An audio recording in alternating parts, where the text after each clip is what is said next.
आज बजट है और सरकार बड़े बड़े दावे जरूर करेगी, दम्भ भरेगी, लेकिन विशुद्ध रूप से ये बजट जो है दिखाता है कि सरकार ने जमीनी हकीकत से मुंह मोड़ने की कोशिश करी है। पूरे बजट में कोई जिक्र नहीं है बेरोजगारी का, महंगाई का, गरीबी का और कुछ ही लोगों के हाथ में सारे संसाधन होने का।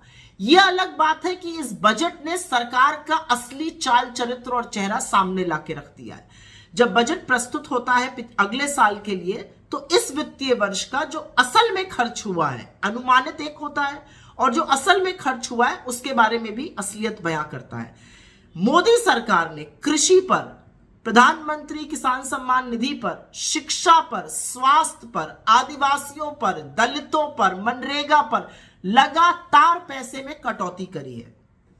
कृषि के लिए कहा था 83,000 करोड़ से ज्यादा खर्चा करेंगे, खर्चा किया मात्र 76,000 करोड़। पीएम किसान सम्मान निधि 68,000 करोड़ खर्चा करने थे, खर्चा किया मात्र 60,000 करोड़। यही नहीं, वित्त मंत्री कहती है 11 करोड़ किसानों को इसका फायदा मिल रहा है, 11वां इंस्टॉलमेंट आया है और मात्र 3 करोड़ 80 लाख किसानों को इसका फायदा मिल रहा है। शिक्षा पर बड़ा दम्भ भरा गया था इस साल, 1,04,000 करोड़ रुपए खर्चा होंगे, खर्चा असल में हुए 99,000 करोड़ रुपए।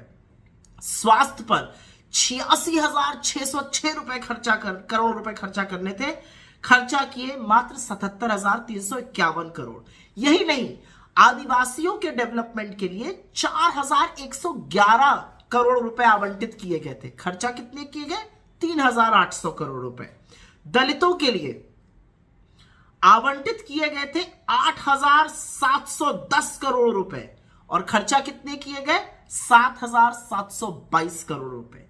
मनरेगा पर, जो कि एक अकेली, जिसको कहते हैं संजीवनी था ग्रामीण इलाकों में, सरकार ने 73,000 करोड़ रुपए रखे थे, खर्च करीब 90,000 करोड़ करने पड़े। लेकिन इस साल फिर से मनरेगा का बजट काटकर 60,000 करोड़ रुपए खर्च कर दिया गया है।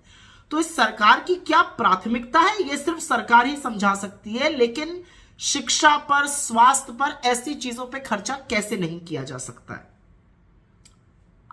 एक बहुत बड़ी बात बताई जा रही है कि टैक्स में बड़ी उपलब्धि हुई, मिडिल क्लास को बड़ा टैक्स मिलेगा। मिडिल क्लास को जो टैक्स देने की बात है वो 35,000 करोड़ का नुकसान होगा सरकार को, लेकिन सरकार जो नए लोग टैक्स में आएंगे उससे 30,000 करोड़ रुपए कमा लेगी।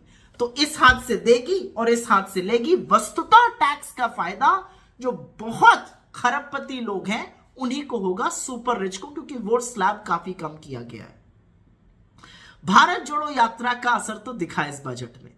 वित्त मंत्री ने बोलना ही शुरू किया कि सबको ग्रोथ का अंश मिलना चाहिए। ये वो कह रही हैं जिनकी आंख और कान के नीचे 1% आबादी 40% संसाधन और वेल्थ पर बैठी हुई है। फिर कहा गया 80 करोड़ लोगों को 1 साल और मिलेगा मुफ्त का अनाज। आप देश को इस कगार पर ले आए कि 80 करोड़ लोगों को देना पड़ रहा है मुफ्त का अनाज। वित्त मंत्री ने कहा 2014 से लोगों की बड़ी अच्छी स्थिति हो गई है। भाई कैसे हुई है?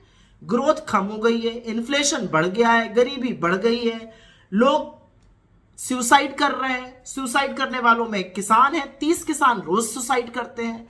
डेली वेज लेबर मतलब दिहाड़ी पर मजदूर सुसाइड कर रहा है। ये कह रही बहुत अच्छा हो गया, तो बिल्कुल आंख पर पट्टी बांध ली गई है।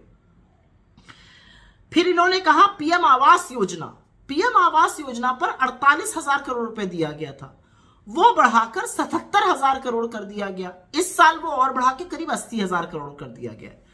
मैं आपसे सवाल पूछना चाहती हूं, 42 लाख कम घर बने हैं, टारगेट से 42 लाख कम घर पीछे है, तो पैसा ज्यादा क्यों दिया जा रहा है? क्या इसलिए दिया जा रहा है क्योंकि खर्चा ज्यादा हो रहा है? फिर उज्ज्वला की बात हुई, हमने उज्ज्वला के इतने कनेक्शन दे दिए। अरे 90 लाख तो जिनके पास उज्ज्वला के कनेक्शन है वो दूसरी बार अपना सिलेंडर ही नहीं भरा पाए हैं। एक ही सिलेंडर भरा पाए थे, फिर दाम ऐसे बढ़ाए कि वो इस लायक नहीं रहे। छोटे, लघु और मध्यम उद्योग की बात करते वक्त तो इन लोगों को शर्म आ जानी चाहिए। फिर से उनके लिए एक लोन मेला लगा दिया गया। छोटे, लघु, मध्यम उद्योगों को जरूरत है मदद की, सरकारी तौर पर लोन नहीं चाहिए उनको आपकी मदद चाहिए। तो बहुत सारी ऐसी चीजें हैं इस बजट में जो गड़बड़ है। ग्रामीण क्षेत्र के विकास के लिए पैसा काट दिया गया है। और यही नहीं, महिलाओं के लिए, क्योंकि बड़ा दम्भ भरती हैं कुछ महिलाएं इस सरकार में, महिलाओं का पैसा भी काटा गया है। महिलाओं पर वात्सल्य जो एक योजना है और जो मिशन शक्ति योजना है उस पर भी पैसा काटा गया है। मिशन शक्ति में 3000 करोड़ रुपए थे, खर्चा सिर्फ 2280 करोड़ हुए। वात्सल्य में 1472 करोड़ पैसा दिया गया था, 1100 करोड़ खर्चा हुआ। फिर से वही वाला काटने का हिसाब है। तो मोटे तौर पर इस बजट में ऐसा कुछ नहीं है जिससे कि नौकरी बढ़ेगी, निवेश आएगा और ग्रोथ आएगी। ये बजट विशुद्ध रूप से स्टॉक मार्केट वालों के लिए, खूब अमीर लोगों के लिए, ईवी इलेक्ट्रिक व्हीकल वालों के लिए, ग्रीन हाइड्रोजन एमिशंस, इसका बेरोजगारी पर, महंगाई पर, किसानों पर, मजदूरों पर क्या फायदा होगा, इतना हमें समझाने की कोशिश वित्त मंत्री जरूर करें। बिना उसके ये आधी अधूरी बातें हैं, ये खोखले दावे हैं, ये बड़े बड़ी डींगे भरते हैं, लेकिन वस्तुतः खर्चा उन आंकड़ों से बहुत कम करते हैं जरूरी चीजों पर।